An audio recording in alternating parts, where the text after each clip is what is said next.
जगामध्येच खऱ्या अर्थाने आपण जर बघितलं तर कोरोनाचा पुन्हा वाढता प्रभाव आपल्याला पाहायला मिळतोय।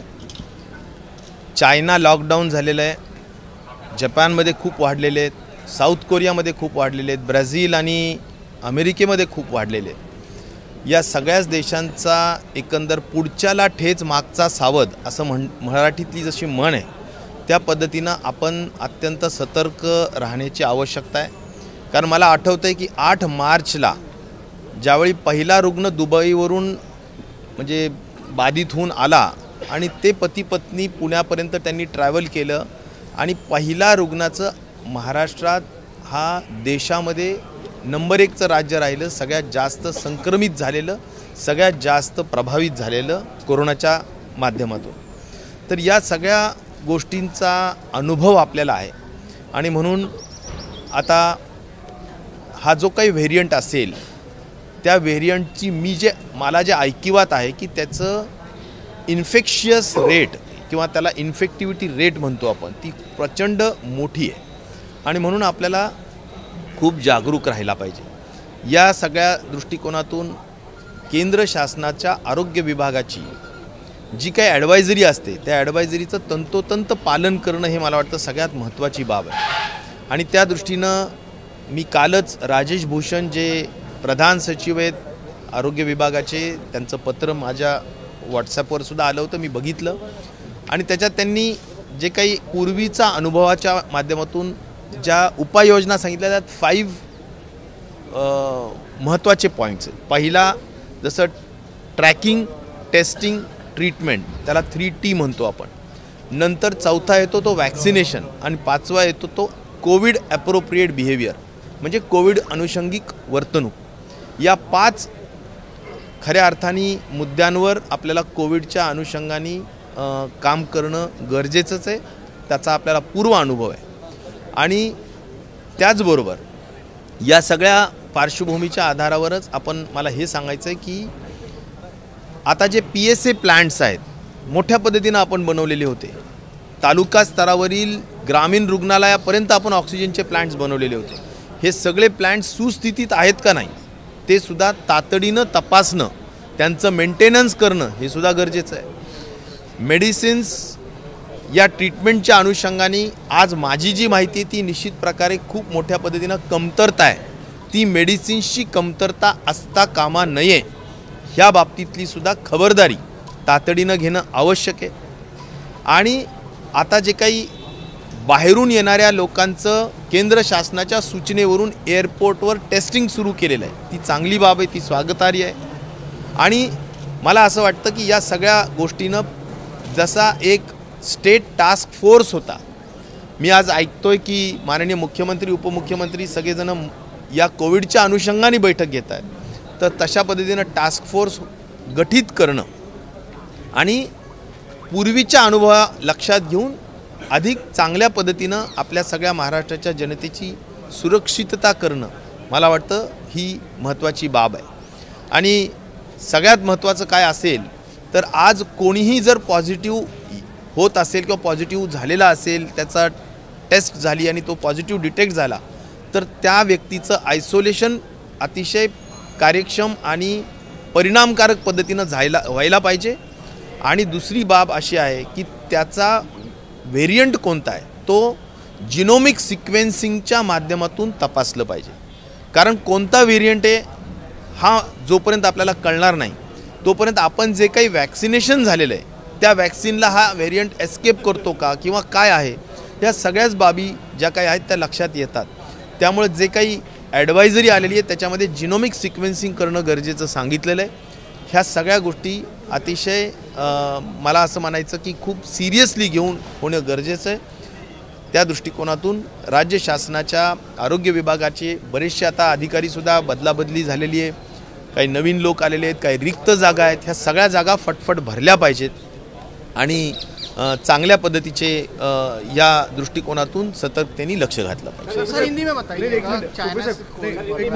मराठी संपव काल वैद्यकीय शिक्षण मंत्री जे आहेत महाजन यांनी सांगितलं की व्हेंटिलेटरची संख्या महाराष्ट्रामध्ये कमी आहे, जर अशा स्वरूपात अचानक मोठी लाट आली तर महाराष्ट्र किती प्रिपेअर आहे? कारण की या सगळ्या क्रुशल पोझिशनमध्ये तुम्ही काम केलं होतं, त्यावेळेस व्हेंटिलेटर आणले, केंद्र सरकारकडनं मागवले, हे सगळ्या घडामोडी घडल्या होत्या. सद्यस्थिती काय पोझिशन आहे? मला असं वाटतं की आज जे काही व्हेंटिलेटर्सची संख्या आहे ती निश्चित प्रकारे आपल्याला आपण खूप मोठ्या संख्येला तोंड दिलेलं आहे, त्याची तयारी आपण केलेली आहे. त्यामुळे आज लगेच व्हेंटिलेटर्स निश्चित प्रकारे जिथे जिथे ज्या जिल्ह्यात कमी असेल, ज्या तालुक्यात कमी असेल, ज्या दवाखान्यात कमी असेल, तिथे तत्परतेने या सगळ्या बाबी लक्षात घेतल्या पाहिजे. परंतु ज्या अर्थी इन्फेक्टिव्हिटी रेट एवढा हाय असेल तर त्या अर्थी आपल्याला सगळ्यांच्या बैठका घेऊन साधनसामुग्री, औषधी, त्याच्यानंतर टेक्निकल स्टाफ, डॉक्टर्सचा स्टाफ, स्पेशलाइज्ड डॉक्टर्सचे स्टाफ, या सगळ्याच बाबी आहेत का नाही व्यवस्थित, हे निश्चित प्रकारे फार बारकाईने लक्ष ठेवून त्या ठिकाणी फील्डवर जाऊन बघितलं पाहिजे, असं माझा आग्रहाचं सांगणं सध्याच्या सरकारला निश्चित प्रकारे आहे. आज मैं ये बोलना चाहता हूँ कि दुनिया में अगर हम देखेंगे तो चाइना की आज स्थिति लॉकडाउन की हो गई है. China, Japan, south Korea, America और ब्राज़ील, ये देशों में बहुत बड़ी मात्रा में कोरोना की संख्या और कोरोना के मरीज़ की संख्या बढ़ती हुई नज़र आ रही है. मुझे ऐसा लगता है कि इन देशों के जो आज परिस्थिति है उसके तरफ देखते हुए हमने भी निश्चित तौर पर सतर्कता बरतनी चाहिए. और सतर्कता का महत्व यही होता है कि केंद्र शासन हो, WHO हो, उनकी जो भी एडवाइजरी आती है उसको बहुत ही स्ट्रिक्टली अनुपालन उसका होना चाहिए.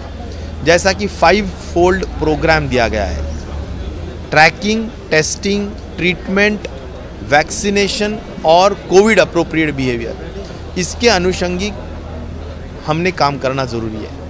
और मुझे ये यकीन है कि जो काम हमने पिछले 2 साल में किया है, बहुत बड़ी तादाद में हमने हॉस्पिटल्स में इक्विपमेंट्स दिए हैं, ऑक्सीजन के प्लांट्स लगाए हैं. तो उन ऑक्सीजन के प्लांट की जो स्थिति है उसका वेल मेंटेन्ड है या नहीं, वो अभी चालू करने के स्थिति में है या नहीं, यह सभी जानकारी रख के वेल मेंटेन्ड स्थिति में रखना बहुत ज़रूरी है.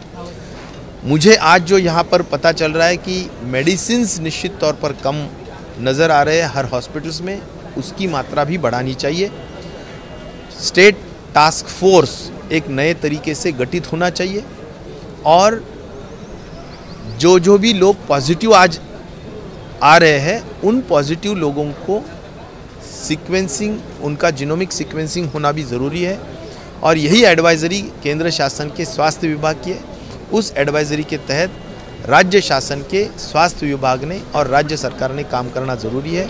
मुझे लगता है कि जो लोग एक्सपीरियंस्ड है, अनुभवी है, उन लोगों का मार्गदर्शन इस कोरोना की बढ़ती हुई संख्या के माध्यम से हमने सरकार ने भी लेना ज़रूरी है. सर, वर्ल्ड हेल्थ ऑर्गेनाइजेशन ने डेटा मंगाया है चाइना से, जिस तरह से जो हालात वहाँ बने हैं कोविड को लेके, तो कहीं ना कहीं ज़्यादा सतर्क रहने की ज़रूरत है. क्योंकि हमने देखा था पिछली बार की जो फ्लाइट्स का आवन जावन हो रहा था इंटरनेशनली, उससे ज़्यादा आउटब्रस्ट हुआ था इंडिया में, मुंबई में स्पेसिफिकली. निश्चित तौर पर हमें जो मुझे कहा गया है या जो मैंने पढ़ा है कि इन्फेक्टिविटी रेट यह जो आज कोरोना का जो वायरस है उसका बहुत ज़्यादा है, ऐसा मुझे बताया गया है. तो अगर इसका सीरियसनेस हमने लेना चाहिए. आज मैं निश्चित तौर पर स्वागत करूंगा केंद्र शासन के इस पहल पर कि उन्होंने बाहर से आने वाले सभी पैसेंजर्स का टेस्टिंग करना शुरू किया है. तो ये जैसा स्टेप लिया गया है उसी तरह से हमने सतर्कता बहुत ज़्यादा तरीके से हमने बरतना चाहिए. क्योंकि पिछला अनुभव जो है उस अनुभव को देखते हुए हमारा वैक्सीनेशन निश्चित तौर पर हुआ है, लेकिन यह वैक्सीनेशन भी इस आने वाले वेरिएंट के लिए उपयुक्त है या नहीं, या उसको यह वेरिएंट एस्केप करता है क्या, ये सभी जानकारी रखते हुए स्टेप्स लेना ज़रूरी है. सर, मुंबई की जहाँ तक बात करें तो क्रिसमस और न्यू ईयर काफ़ी बड़ी तादाद में जो टूरिस्ट हैं वो आते हैं मुंबई में, तो कहीं ना कहीं स्पेशल नोटिस जरूरत है? हाँ, अभी तो ऐसा है कि न्यू ईयर है, क्रिसमस है, कई ऐसे त्यौहार है कि जिससे या कई ऐसे ओकेजन्स है कि जिससे बहुत बड़ी तादाद में लोग इकट्ठा आने वाले हैं। तो यह देखना ज़रूरी है कि अगर संख्या बढ़ रही है तो केंद्र शासन का उसके ऊपर जो भी एडवाइजरी होगा या आएगा उसका अनुपालन करना ज़रूरी है। Thank you. Partial lockdown will be needed. I